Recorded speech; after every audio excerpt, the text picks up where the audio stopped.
The security camera flickered at 2:47 a.m. as Noah Martinez adjusted his flashlight and began another lonely patrol through the gleaming corridors of Pinnacle Technologies. Before we jump back in, tell us where you're tuning in from, and if this story touches you, make sure you're subscribed, because tomorrow I've saved something extra special for you.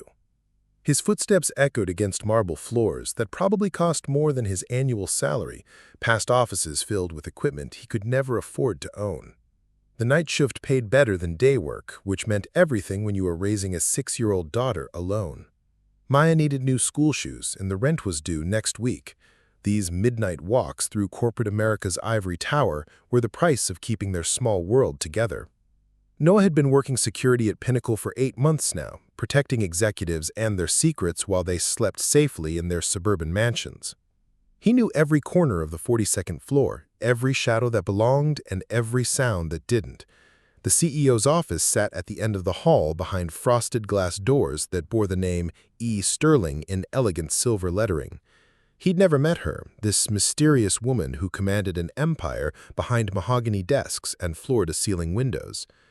The day shift guards whispered about her sharp intelligence and colder demeanor, how she transformed her father's struggling tech company into a billion-dollar empire before turning 30. Tonight felt different, though. As Noah rounded the corner near the executive wing, he noticed light spilling from beneath Sterling's office door. That was unusual. The CEO rarely worked this late, and her calendar had shown no evening meetings when he'd checked the security log earlier.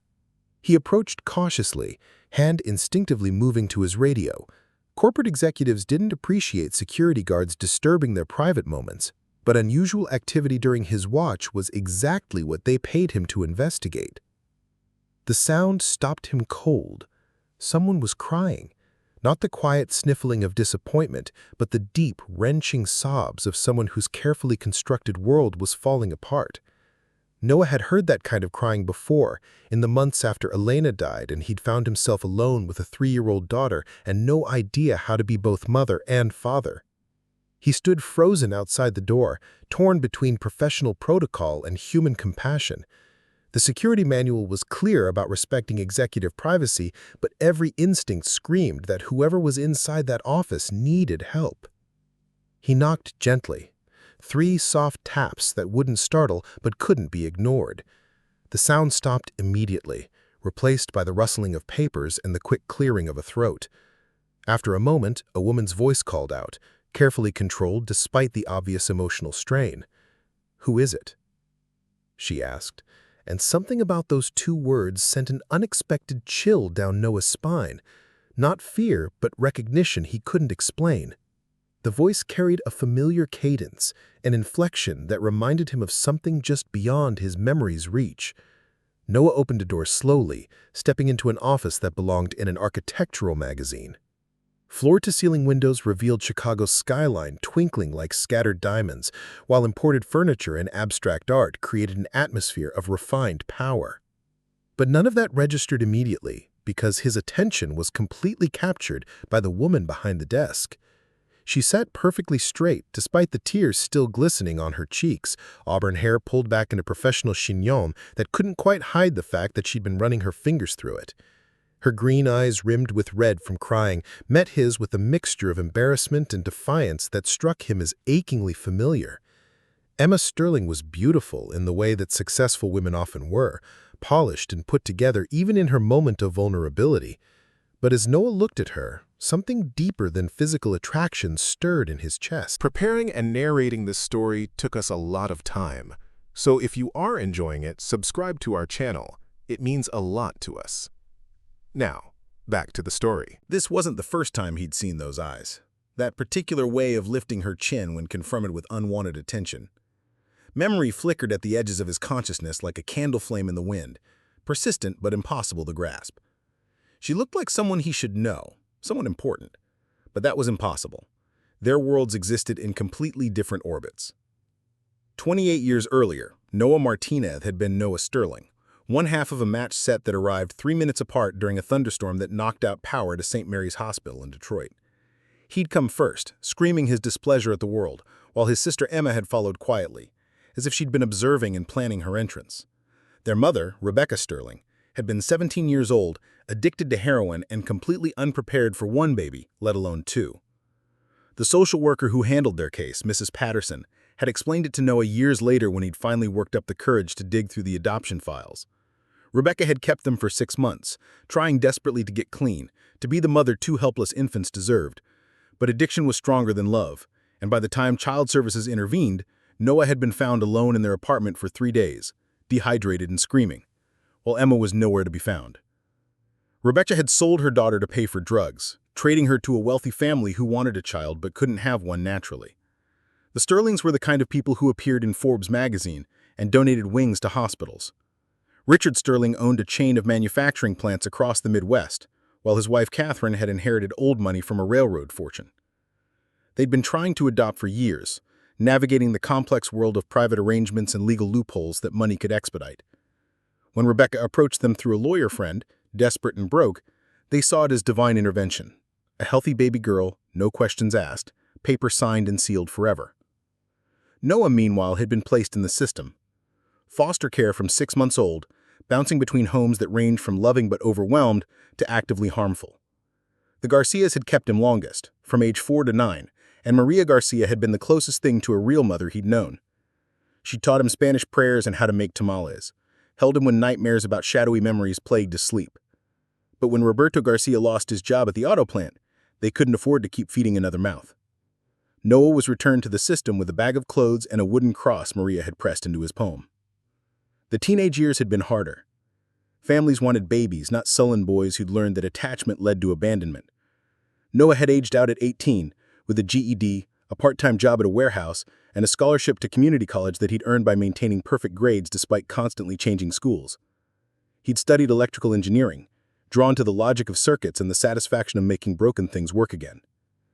It was during his second year that he'd met Elena Vasquez at a study group for their calculus class. Elena had been everything Noah wasn't. Outgoing, optimistic, surrounded by a large extended family who gathered every Sunday for elaborate meals and loud arguments about soccer.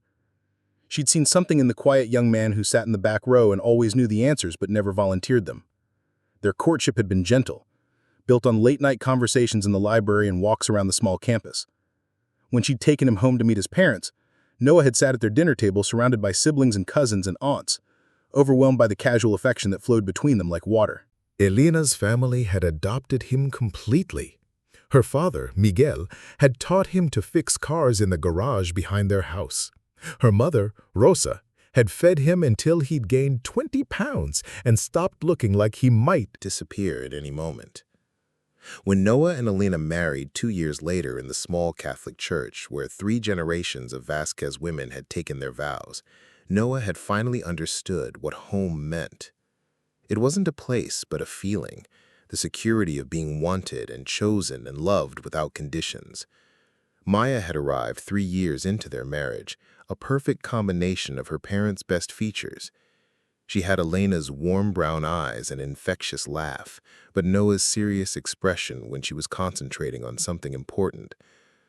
Elena had been an elementary school teacher, and their modest apartment had always been filled with art projects and books, and the sound of Maya's delighted giggles as her mother read to her in both English and Spanish. Noah had finished his degree and found steady work as an electrician, good union wages that allowed Elena to take maternity leave and then return to teaching part-time. For 7 years, Noah had lived in a state of contentment he'd never imagined possible. He'd had a family, a real family that chose each other every day. Sunday dinners at the Vasquez house, Maya's first steps taken in their tiny living room while Elena cried happy tears, bedtime stories where Maya would fall asleep nestled between her parents. Noah had thought he'd finally outrun the abandonment that had shaped his childhood, that love could be stronger than the fear that everyone would eventually leave. The accident had happened on a Tuesday morning in March. Elena had been driving Maya to preschool, the same route she'd taken hundreds of times, when a drunk driver ran a red light and slammed into the passenger side of their Honda at 40 miles per hour. Maya, secured in her car seat behind the driver, had survived with minor injuries.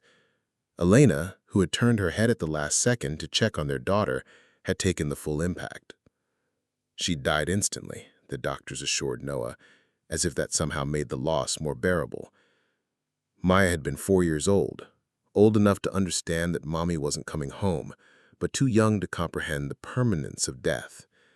She'd asked for her mother every day for months, and Noah had found himself trying to explain the unexplainable to a child who still believed that wishes could make anything come true. The Vasquez family had rallied around them, but grief had a way of isolating people even when they were surrounded by love. Noah had felt like he was drowning in plain sight, going through the motions of single parenthood while struggling with his own devastation. Work had become impossible. Standing in an office building's utility room, surrounded by the steady hum of electrical systems, Noah would suddenly find himself unable to breathe, overwhelmed by panic attacks that left him shaking and useless. The union had been understanding, offering counseling and temporary disability, but Noah knew he couldn't continue in a job that required absolute focus and steady hands when his world had become unpredictable. He resigned and started looking for something simpler, something that wouldn't demand more than he had to give. Security work had seemed perfect. Night shifts meant Maya could stay with Rosa Vasquez, who lived just 2 blocks away, and had insisted that watching her granddaughter was a blessing, not a burden. The job required attention to detail, but not complex decision-making, watchfulness, but not creativity. Noah could patrol empty hallways and monitor cameras while his mind processed grief at its own pace. The pay was lower than electrical work, but it was steady, and steady was all he could handle.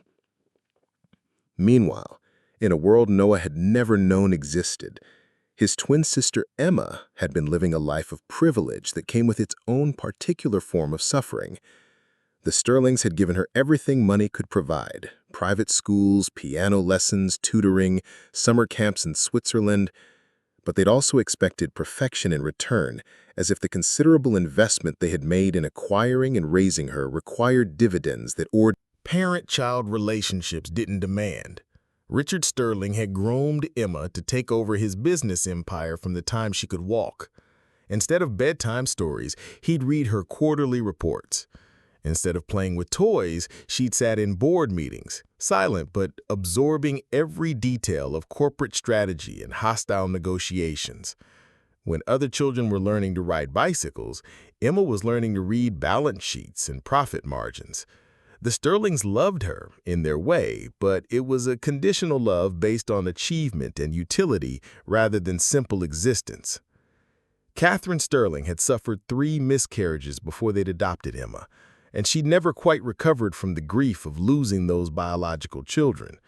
She treated Emma with careful distance, as if too much affection might somehow invite another loss. Emma had grown up feeling like an elegant decoration in the Sterling mansion, valued for her intelligence and duty, but never quite belonging to the family that had purchased her. College at Northwestern had been Emma's first taste of independence, but even there, her father's expectations had followed her. Business major, MBA track, summer internships at Sterling Manufacturing's various subsidiaries. She'd excelled because excellence was the only option she'd ever known, graduating summa cum laude with a thesis on vertical integration that had impressed her professors and bored her to tears. The other students had called her brilliant but cold, and Emma had learned to wear that coldness like armor, protection against the world that seemed to value her intellect more than her humanity. When Richard Sterling had suffered a massive heart attack at 62, Emma had been 26 years old and completely unprepared for the emotional reality of losing the only father she'd ever known. She'd handled the business transition flawlessly, stepping into the CEO role with the competence everyone expected, but privately she'd been drowning in a grief she'd never learned how to process. The Sterlings hadn't been demonstrative people, and Emma had no template for mourning someone who'd loved her but never quite learned how to show it. The corporate world had no patience for emotional vulnerability. Emma had learned to cry in bathroom stalls and board meeting preparation rooms, maintaining the icy composure that had become her trademark. She transformed Sterling Manufacturing into Pinnacle Technologies, pivoting from heavy industry to software development with the same ruthless efficiency her father had taught her.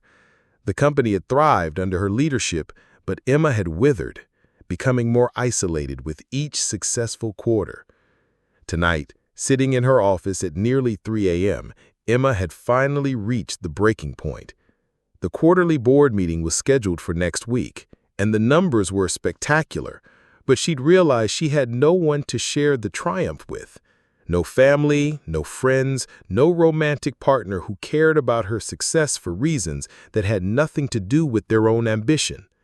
She'd built an empire, but lost herself in the process, and the loneliness had finally become unbearable. When the security guard had knocked on her door, Emma had expected to feel annoyed at the interruption.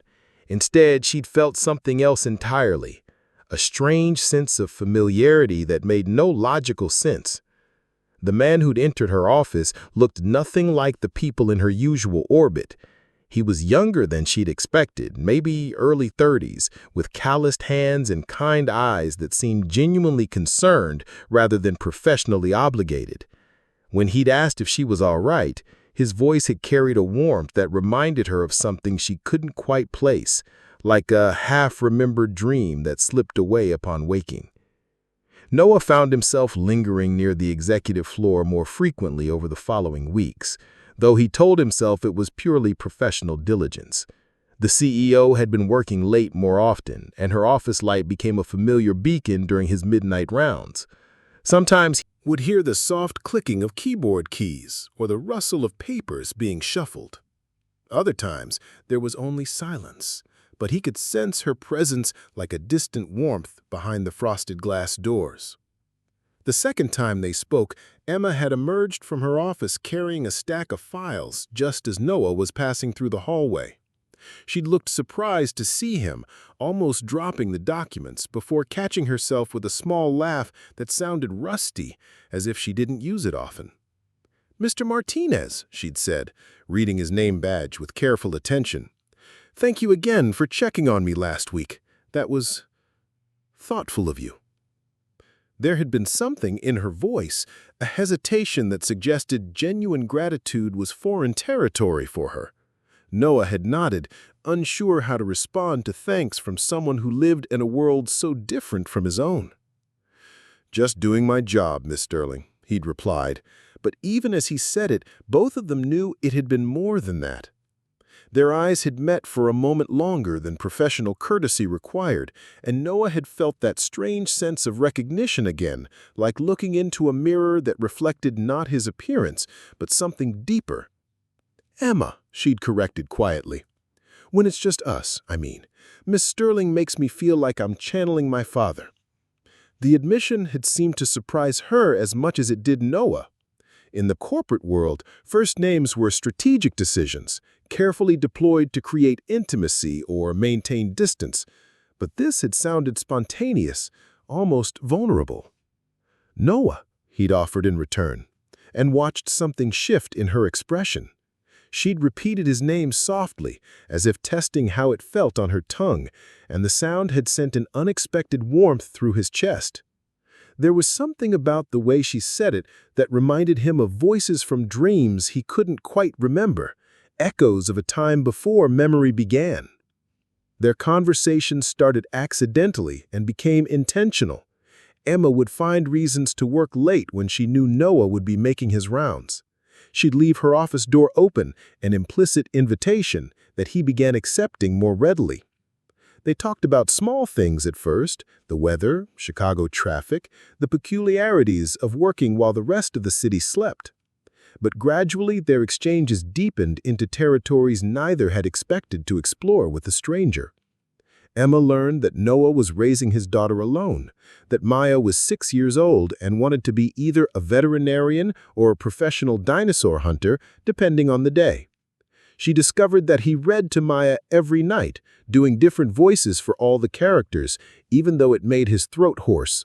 That he worried constantly about being both father and mother to a little girl who deserved better than his fungling attempts at braiding hair and understanding the social dynamics of first grade.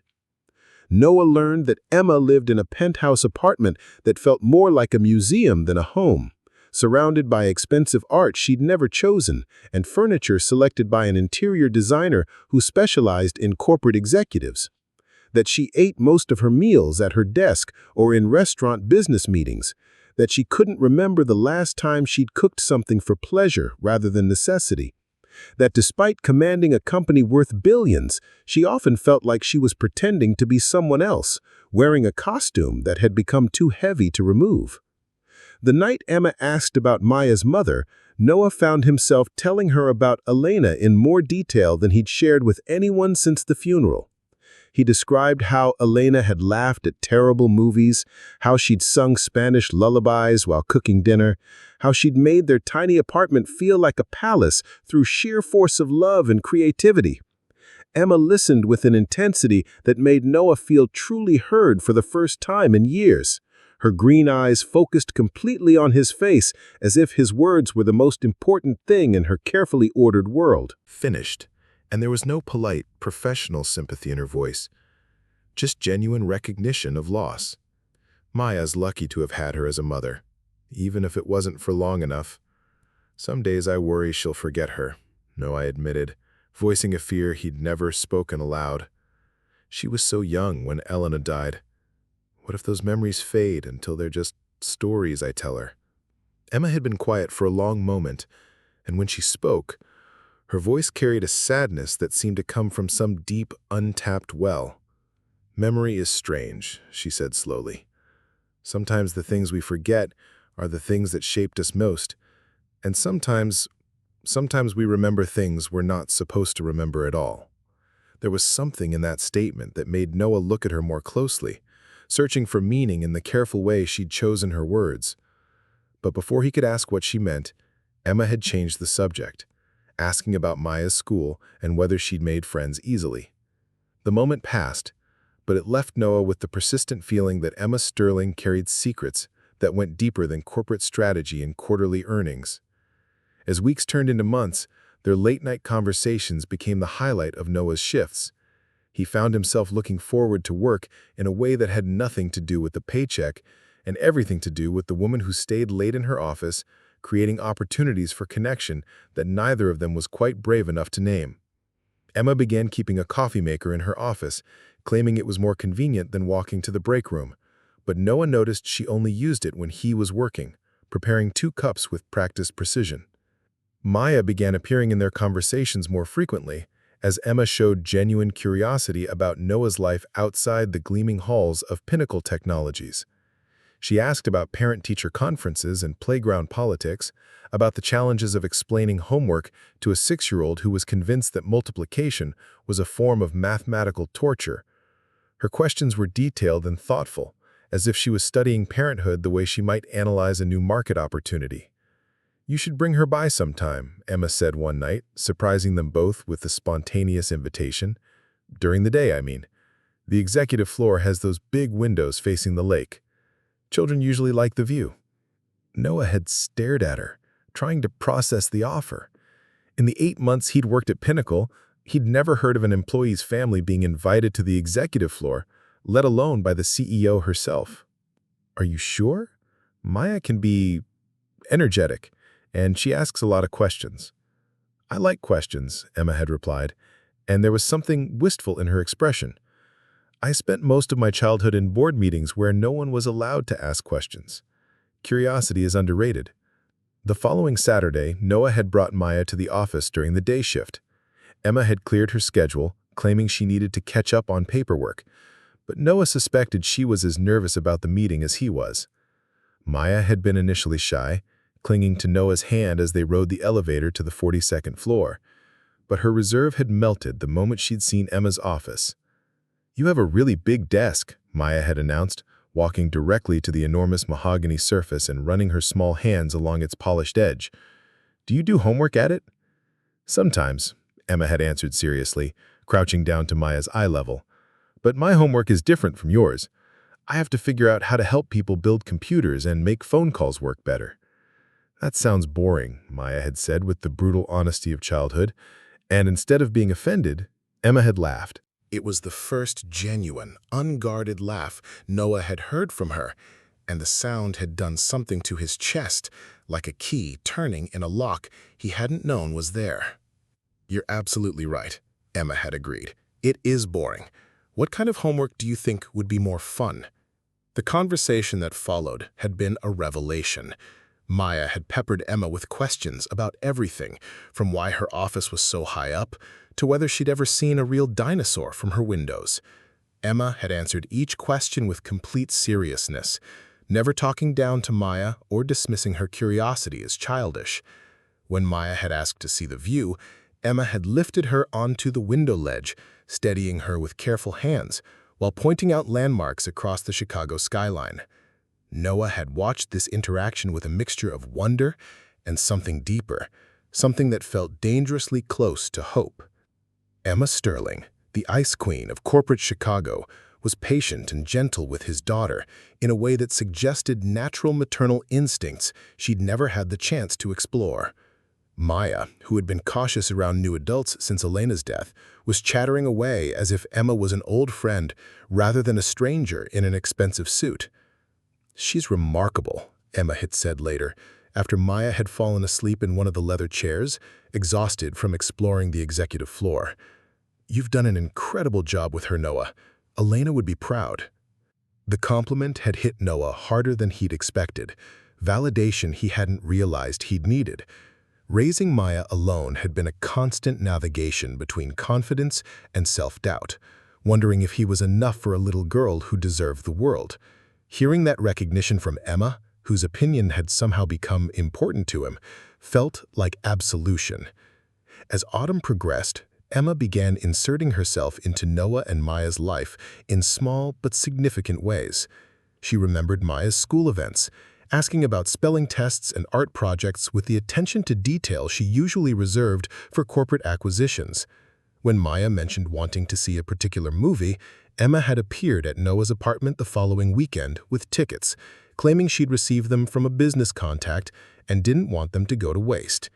The three of them had sat in the darkened theater, Maya between Noah and Emma, sharing popcorn and whispering commentary about the animated characters on screen. Emma had been completely absorbed in Maya's reactions, watching the little girl's face more than the movie itself, as if she was memorizing every expression of delight and surprise.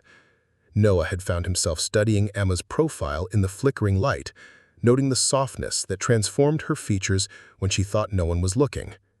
These moments of domesticity felt both natural and surreal, as if they were playing at being a family without acknowledging the game. Emma would arrive at their modest apartment with expensive groceries, claiming she'd bought too much for herself and didn't want food to go to waste. She'd help Maya with homework at their small kitchen table, her business acumen surprisingly applicable to first-grade math problems.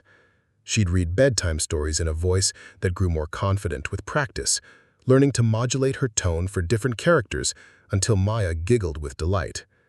But it was the quiet moments that revealed the depth of Emma's transformation. Noah would catch her staring at Maya with an expression of fierce protectiveness that seemed to surprise Emma herself. When Maya scraped her knee at the playground, Emma had gone into crisis management mode, producing bandages and antiseptic from her designer purse with efficiency that suggested she'd been preparing for this moment without realizing it. Her tenderness with Maya was instinctive and complete, as if some dormant part of her had been waiting years to be awakened.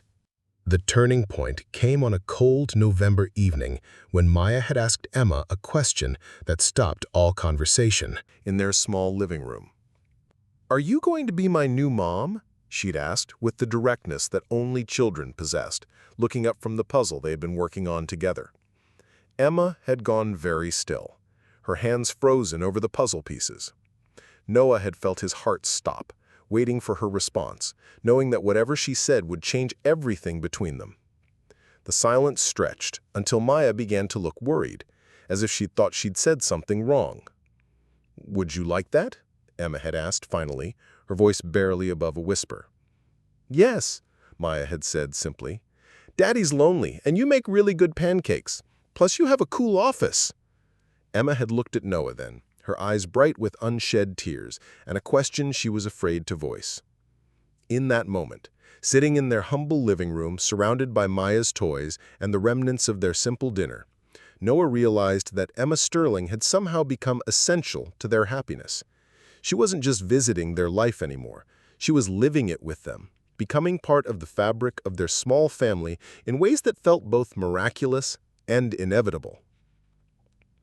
The crisis came disguised as an opportunity. Marcus Blackwood, chairman of Pinnacle's board of directors and longtime rival of the Sterling family, had been watching Emma's recent behavior with growing suspicion. Her productivity hadn't suffered, but her priorities had shifted in ways that concerned the other board members. She was leaving the office earlier, declining weekend meetings, and showing a disturbing tendency to discuss work-life balance during strategic planning sessions. When Blackwood's private investigator delivered the photographs, everything clicked into place. Images of Emma entering a modest apartment building in a working-class neighborhood, sitting in a movie theater with a security guard and his daughter, grocery shopping like an ordinary person instead of having assistants handle such mundane tasks. The investigator had been thorough, documenting Emma's transformation from corporate ice queen to something dangerously close to a woman in love. "This is a liability," Blackwood announced during an emergency board meeting called without Emma's knowledge. "Our CEO is romantically involved with an employee, compromising her judgment and potentially exposing the company to lawsuits. Worse, she's involving herself with his child, creating additional complications if this relationship sours." The other board members studied the photographs with varying degrees of concern and calculation. Emma had been an effective CEO, increasing profits by 30% over 3 years. But corporate leadership was about more than numbers. It was about maintaining image and avoiding scandal, neither of which could survive the revelation that their leader was dating the night security guard. "What do we know about this man?" asked Janet Morrison, the board's longest-serving member. "Is he looking for a payout? Some kind of gold digger situation?" The investigator's report painted Noah as frustratingly clean. No criminal record, excellent work history, devoted single father with no apparent agenda beyond raising his daughter. If anything, his integrity made the situation more problematic because it suggested Emma's involvement was genuine rather than the result of manipulation they could easily dismiss. "That makes it worse," Blackwood declared. "If she's genuinely attached, she won't give him up easily. We need to handle this decisively before it becomes a media circus." He paused, studying the photographs of Maya laughing in Emma's arms. "The child complicates things. Sterling has no experience with maternal feelings. She might do something reckless to protect what she sees as her family." The plan Blackwood outlined was surgical in its precision. They would use Noah's background against him, not through his own actions, but through the circumstances he couldn't control. The foster care system kept detailed records, including psychological evaluations and behavioral reports that could be taken out of context. More importantly, Noah's deceased wife had medical records that revealed a history of depression during her teenage years, information that could be weaponized to suggest instability that might have been passed to their daughter. "We frame this as concern for the child's welfare," Blackwood explained.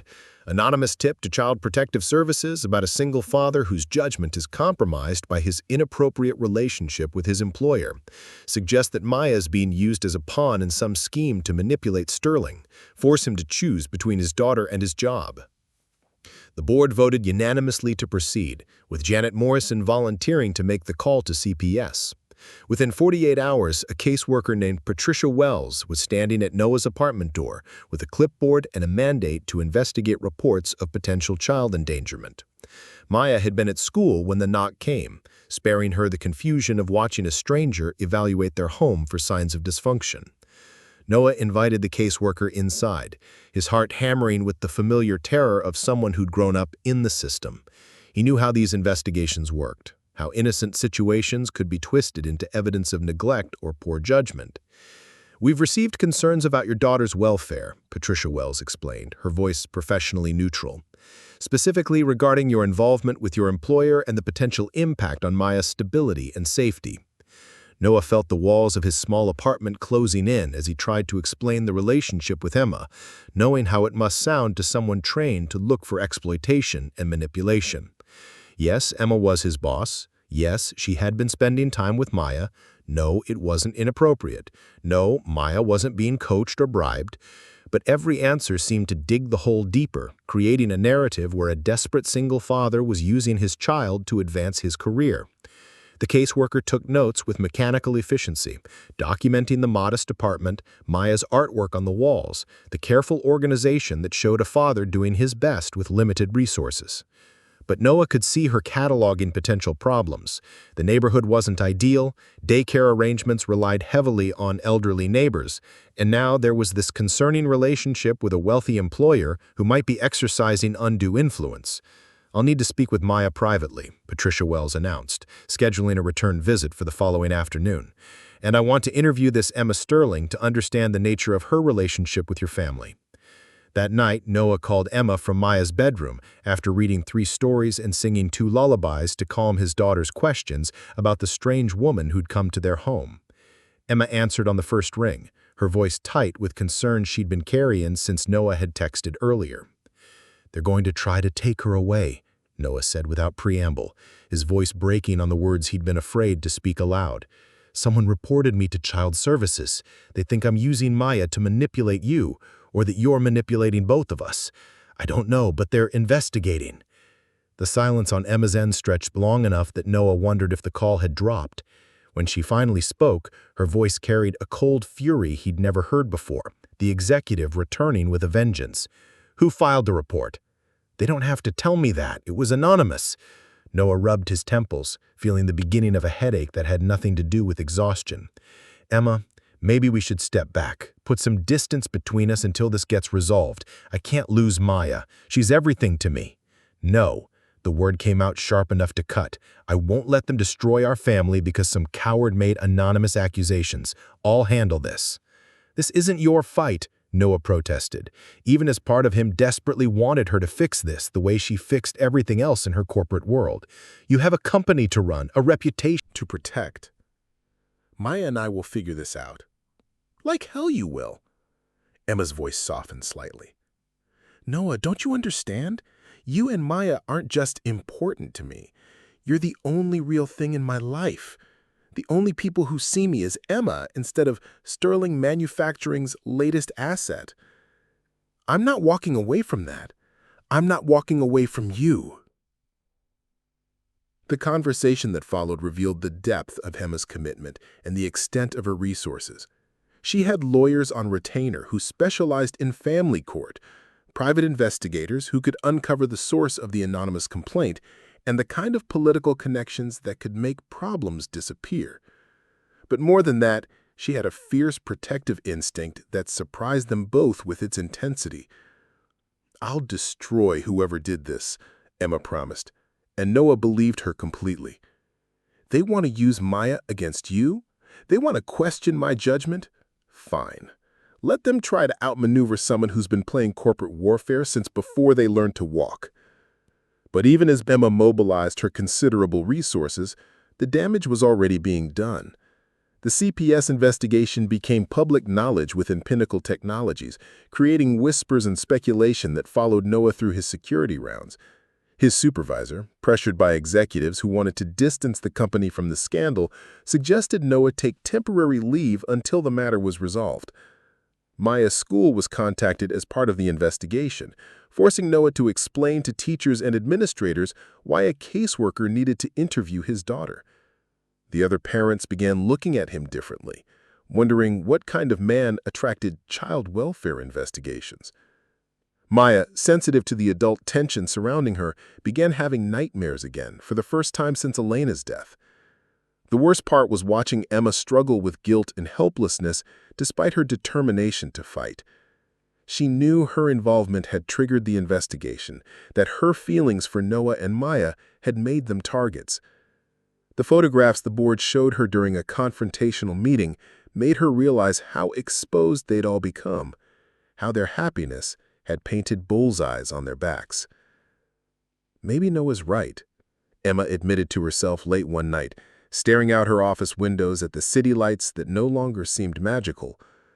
"Maybe the best thing I can do for them is disappear before I make this worse." But even as the thought crossed her mind, she knew she couldn't do it. They weren't just her family now. They were the only family she'd ever chosen for herself. The revelation came during Emma's darkest hour, when everything seemed lost, and she was preparing to sacrifice herself to save Noah and Maya.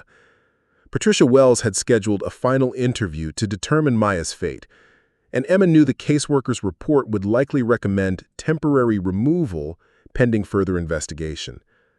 Desperate for any ammunition to fight back, Emma had hired a genealogy specialist to dig deeper into the anonymous complaint, hoping to find connections that would expose the conspiracy.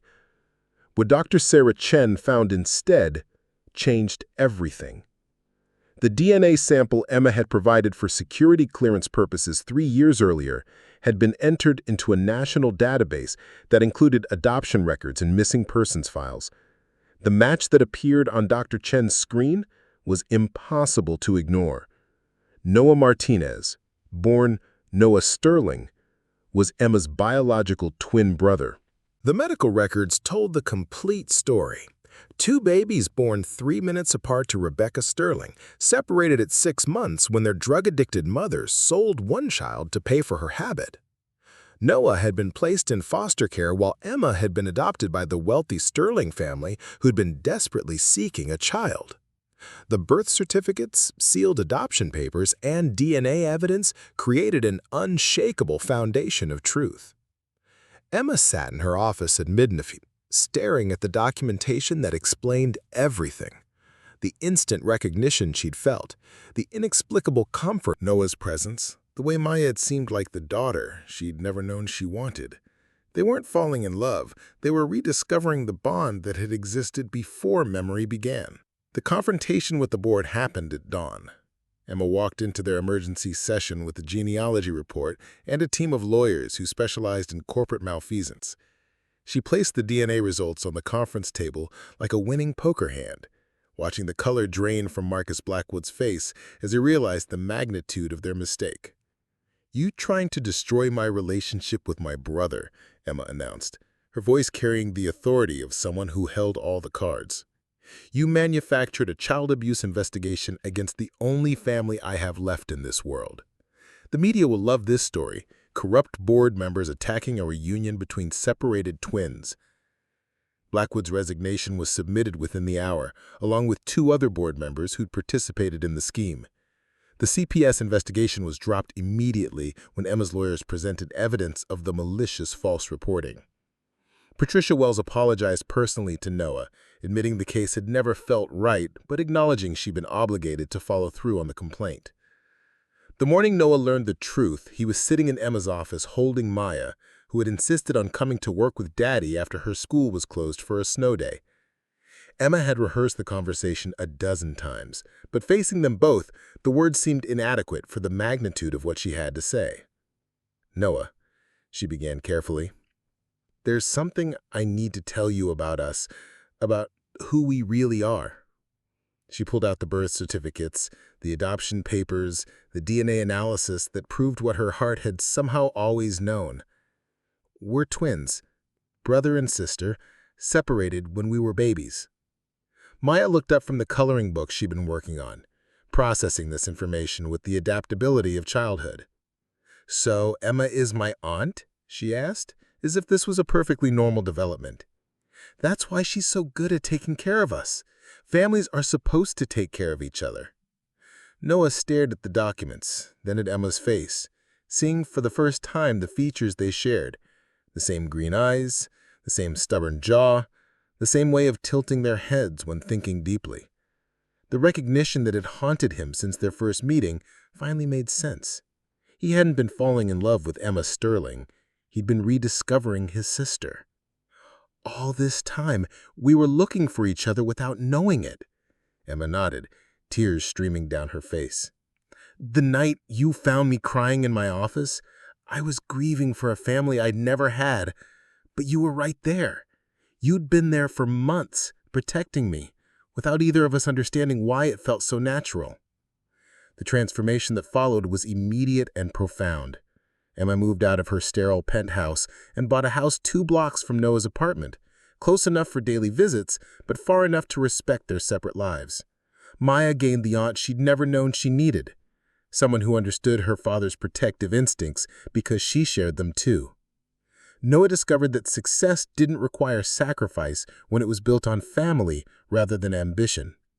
Emma restructured her role at Pinnacle Technologies, hiring a president to handle daily operations while she focused on strategic vision. This allowed her to be present for Maya's school events, to help with homework at Noah's kitchen table, to build the family relationships that had been stolen from them as infants. The company thrived under the shared leadership model, proving that balance enhanced rather than hindered professional success. 6 months after the revelation, they stood together in the cemetery where Elena was buried, introducing Emma to the woman who had shaped Noah into the father and brother Emma had needed him to become.